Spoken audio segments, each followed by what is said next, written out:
Well, hello everybody, welcome back along to another Saturday video where we review all of the confirmed machines that we know are now coming in this week for Farming Simulator 22. There's going to be a lot to get through, so let's mount up and let's get going.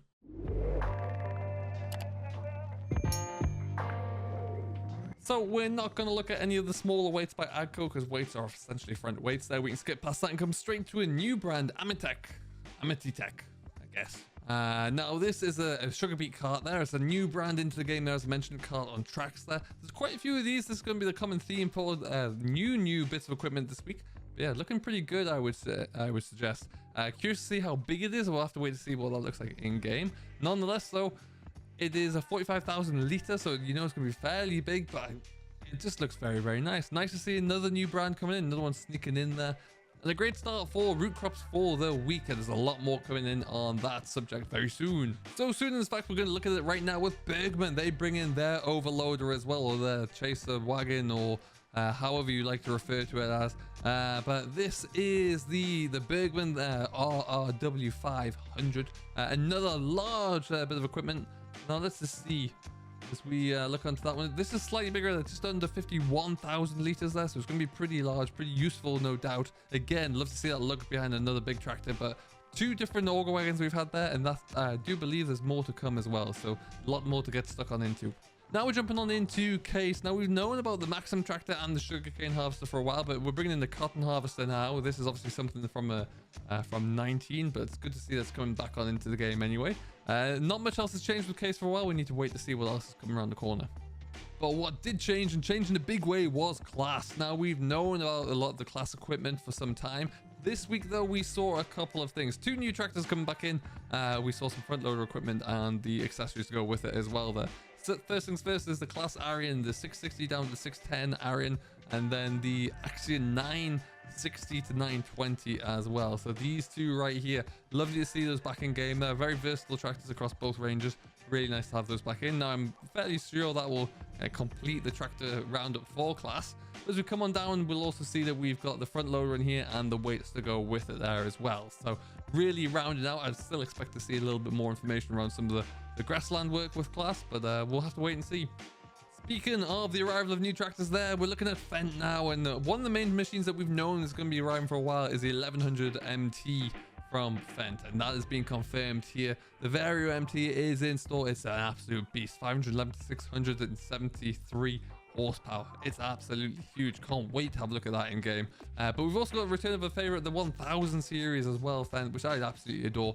It's just a beautiful large machine there, and it looks so good in Giant's model there. It really does look fantastic. So again, I'd expect that to be all of the Fendt tractors. It does look like there's still more equipment to arrive. What that will be, I don't know. But I know in 19 there, we did have a forage wagon. So perhaps maybe see that. And who else knows what else will come. There are some great looking telehandlers out there. That's all I'll say. Now, next up is Grimmy. Now, Grimmy with a focus of some of the fact sheets today, and there's also the focus of a huge... Now, next up is Grimmy. Now, Grimmy with a focus of some of the fact sheets today, and there's also the focus of a huge dump from the 19 mods or machines that we knew about as well. So you can expect to see all of these coming through here. Now, this pretty much rounds out Grimmy. They've just done a huge dump of mods there, which is fantastic to see. And so you got all the conveyor belts, you got all the sorters as well that we've known in the past, so they're all in place. Harvesters, the trail harvesters are there. We've seen a bit of a refresh though to the beet harvester and the potato harvester, so that's really cool to see. The Ventor 4150 is the new potato harvester. That's really looking impressive there, as is the Rexall 6300 as well. So you got a lot of different opportunities there to harvest. I do particularly like the Evo 290, which is the trailed version. That looks pretty cool. But ultimately, yeah, we're just kind of rounding everything out now, getting a bit more structure into the root crop there. So really does look a little bit more appealing now, that's for sure. And again, we'll touch on that in a little bit more detail later on down the line. And this one is one of my favorites from the week. This is the whole... this is the KUW2000. Look at that. I love this. This is another auger wagon here, particularly for root crops there, for your sugar beet and your potatoes. It's kind of got the Grimmy conveyor arm on there, or the unloading arm on the back of of an auger wagon. So it looks pretty cool. I haven't seen one of these before. Definitely haven't seen one in game either. So that's going to be a nice little feature to have on in there. It does look like you'll be able to unload quite a bit, 24,000 litres there. So if you imagine the big Grimmy harvesters, that's probably going to take one full load out of that. But yeah, just look at it. It's a thing of beauty there. Again, a little bit of variation to the same theme, which is always nice to see. Coming on to the green and yellow of John Deere. Now, we mentioned earlier we had the case cotton harvester, and the John Deere one has been added in here for good measure as well. Nothing else has changed in the green and yellow. Nice to see the cotton harvesters here. We will see a little bit more of those implements coming through in the later part of this video. But yeah, the staples are here. That's the main thing. Tick that one off the list. And finally, it looks like Kinsey have rounded out their input into FS22. We have got two of their disc harrows.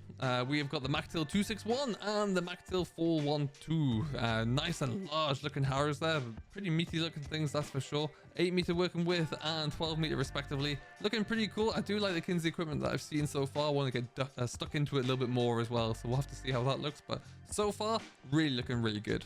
And as I was mentioning, we've seen a few more cotton implements arriving here. So as the Lizard brand goes, we're able to see the module carriers, really. So the one that you can tow behind the truck, and also the larger module carrier that is requiring a lorry to pull it.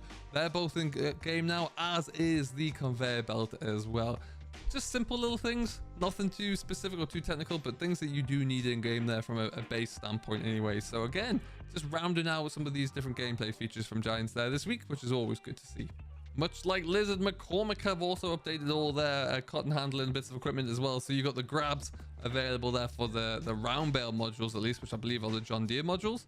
And that rounds out McCormick as well there, I do believe that. So again, handling equipment has been taken care of there, so everything cotton related is done. So I wonder if you really look into it, you might be able to start to see a theme of how they're going about this, but I haven't got that far yet. But still nice to see that this has all been rounded out as well. Now, moving on to one of the big stars of the fact sheets this week, it was New Holland, and the T9 series with the Traxxon was on the fact sheet there. Of course, it's in here, but you can always also get it as the wheeled version as well.